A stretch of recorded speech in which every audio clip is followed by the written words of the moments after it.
As Labour Party, really want to see move to a full state-led public model of childcare. But in the interim one, there's going to be another third pillar now.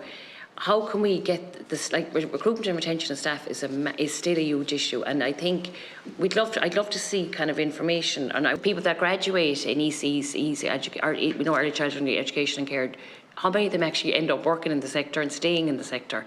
And likewise, maybe with social care, like I know recruitment retention of staff from my own experience as well. Are people staying? Are they encouraged to stay? Are we going to end up in a situation where there is a public model eventually, but that the staff aren't there? Mm-hmm. Public data is telling us you're looking at about 1 in 4 are leaving the sector, and the main issue is the lack of parity of esteem. So I was talking to the professor from Mary Immaculate College yesterday, and she said they all go in with the same aspirations, but the primary school teachers will stay in that area of education, and the early years educators won't, because they can't live on the wages and salaries.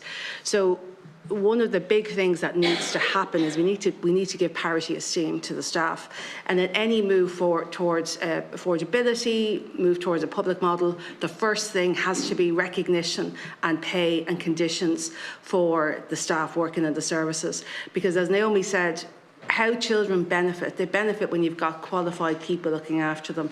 Like, we don't pay enough attention to the experiences of very small children. In fact, the 0 to 1 is even the most important time. Yeah. You'd often hear people say you don't need a degree to change a nappy. Actually, the research says you do. But yeah, absolutely. I totally agree.